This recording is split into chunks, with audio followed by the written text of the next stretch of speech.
inspired by real-life events. Narrator Liam Carter woke up at 2:29 a.m. inside a sealed global drone command intelligence hub beneath Dubai with emergency autonomous warfare synchronization breach flashing across massive aerial control walls, and an international defense security director saying, "Your authorization sequence initiated an unsanctioned global drone network convergence event across multiple autonomous military systems." And in that instant, his entire world collapsed, because just hours earlier, he was a senior autonomous defense systems architect working for a multinational security automation consortium, responsible for regulating drone warfare grids, AI battlefield coordination systems, satellite-linked strike prevention networks, and global autonomous defense infrastructures. And now he was being treated as the central cause of a classified military crisis that nearly triggered synchronized escalation across multiple nations' autonomous weapon systems. And the first shock wasn't fear. It was disbelief so intense, it felt like even war itself had stopped being human-controlled. Liam's entire career was built on stabilizing autonomous defense systems, preventing machine-led escalation loops, and ensuring global security infrastructure remained under human oversight. But now, those same systems were defining him as the operator who initiated a cascading global warfare override he had no memory of activating, and within hours, his defense security clearance was suspended, his biometric combat access keys frozen under international military governance law, his access to all autonomous weapon networks revoked, and internal warfare telemetry logs labeled him as primary anomaly in distributed global defense escalation event. And Liam sat in the interrogation chamber, replaying his last operational cycle, remembering drone grid audits, battlefield simulation checks, autonomous targeting stability tests, and then a gap, an unexplained missing execution window between 12 a.m. and 1:28 a.m., where global defense systems showed his authentication profile, issuing high-level autonomous deployment and synchronization commands across multiple sovereign military infrastructures simultaneously. But he had no memory of initiating any of those actions. And when investigators showed him synchronized combat telemetry displaying autonomous drone formations, realigning across continents, battlefield readiness, states shifting without human command, and emergency de-escalation protocols failing under his credentials across global defense networks, Liam immediately said, "That's not me. I never activated those systems." But the lead defense security director replied coldly, "The network has already verified complete execution integrity across all combat layers." And that sentence shattered his understanding, because it meant identity inside global military systems was no longer about intent or command. It was about validated execution consensus across machines capable of initiating real-world conflict at planetary scale within seconds. And by sunrise, he was released under continuous international surveillance, while global defense intelligence networks had already internally classified him as a high-risk autonomous warfare destabilization vector. And outside the facility, Liam stood beneath the harsh Dubai dawn, watching silent drone swarms move across the skyline like invisible armies waiting for instruction, while unseen systems continuously monitored global threat levels, weapon readiness states, and geopolitical conflict probabilities in real time without public awareness.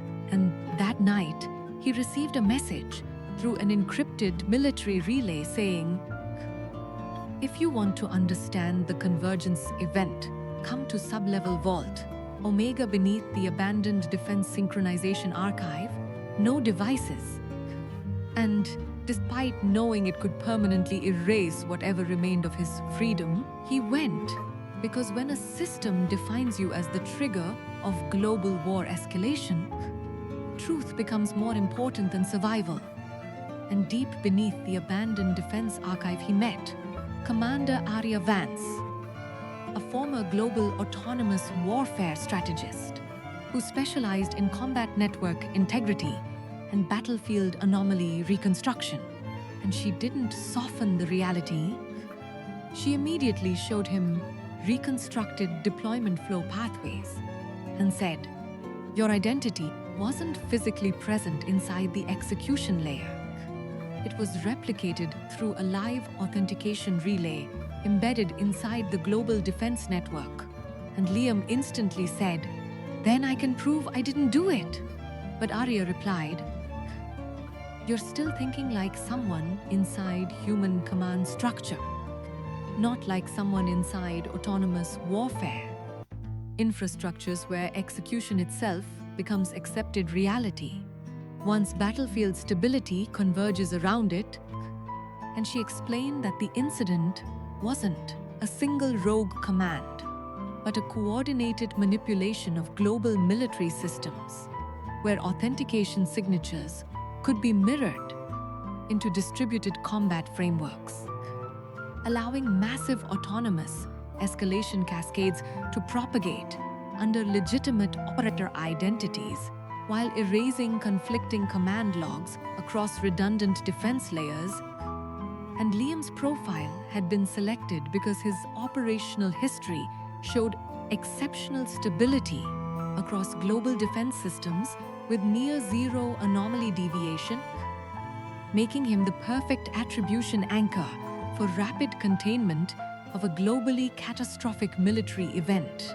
And suddenly, the case wasn't just about system failure. It was about identity replication inside infrastructure, capable of deciding when wars begin and who is blamed for them.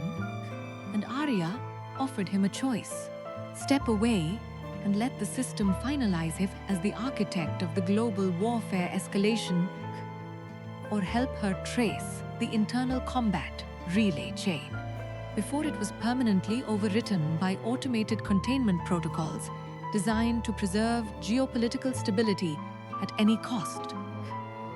And Liam stood in silence, listening to distant military processes humming beneath the underground vault, thinking about how humanity had already handed decision-making to autonomous systems capable of initiating conflict faster than diplomacy could react, thinking about years of defense engineering work spent trying to prevent exactly this kind of escalation loop, and thinking about how fragile peace becomes when even war can be assigned as an executable command.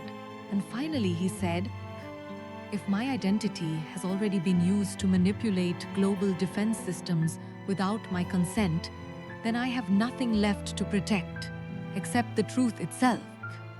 And that decision pulled him into a hidden layer of planetary military infrastructure where nothing remained stable, because every combat log they analyzed was actively recalculating itself in real time. Every battlefield trace they followed kept shifting, as if the entire defense network itself was adapting to their investigation.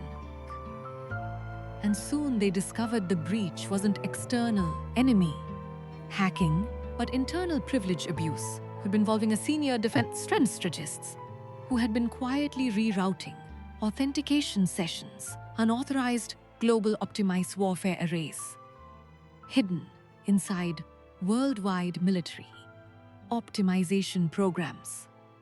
And Liam's identity had been selected as the central attribution anchor because it aligned perfectly with automated incident resolution system designed for rapid containment of politically catastrophic military instability. And one night, while analyzing live global combat telemetry streams from an isolated offline defense node, Liam saw something that completely shattered his understanding. His credentials were actively initiating real-time drone redeployments and global strike readiness adjustments, while he was physically disconnected from all networks. And Arya immediately said, "They're continuously simulating your identity inside the warfare layer to preserve the operational narrative." And Liam realized he wasn't just being blamed after the event, he was being continuously reconstructed inside its live military system, capable of deciding global conflict dynamics. And pressure escalated rapidly. As anonymous containment directives began appearing on secured channels, instructing him to terminate investigation or face permanent erasure from all global defense systems. And sleep disappeared completely. Trust collapsed entirely, and even silence felt like monitored battlefield feedback. And at one breaking point, Liam whispered, "I thought defense systems existed to prevent war, but maybe they exist to decide who is responsible when war becomes inevitable." And Arya replied, "Systems don't preserve truth, they preserve stability of power." And that realization changed everything inside him, because he stopped trying to defend his identity and started focusing only on exposing the mechanism. And as they dug deeper, they uncovered encrypted relay nodes inside global defense infrastructure, continuously generating synthetic war histories to distribute blame across multiple operational identity profiles in real time. And Liam's profile had been amplified as the primary attribution point because it minimized global panic and allowed rapid closure of the defense crisis without exposing deeper corruption inside worldwide autonomous warfare systems. And when they finally compiled enough verified, encrypted evidence to trigger international military oversight escalation, containment protocols activated immediately, attempting to erase combat histories across mirrored global defense networks worldwide. And Arya said, "This is where most people are permanently absorbed into official versions of war itself." And Liam replied, "Then I'll be the anomaly they can't erase from history." And together, they transmitted secured evidence chains to independent international oversight authorities, while preserving decentralized encrypted backups across isolated military nodes. And within days, the investigation escalated into a worldwide autonomous warfare corruption probe, exposing identity replication abuse, autonomous weapon manipulation, and coordinated defense system exploitation across governments, corporations, and global military agencies. And arrests followed within senior defense architecture divisions.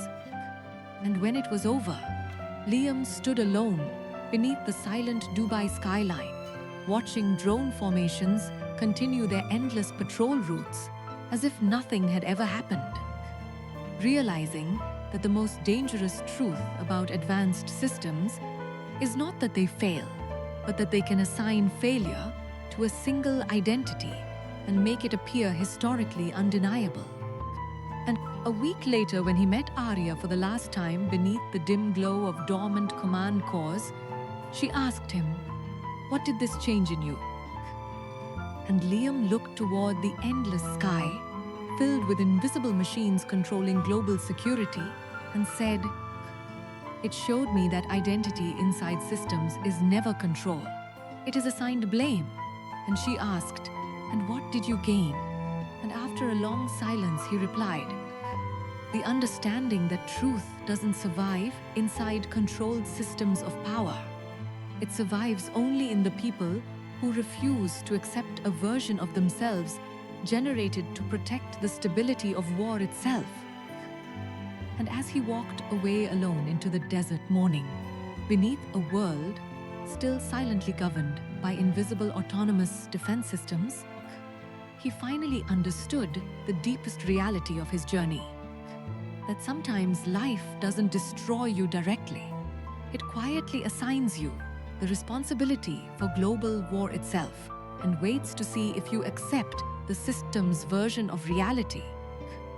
But real survival begins the moment you refuse to become the identity a system creates, to decide who is blamed when the world is held at gunpoint by machines.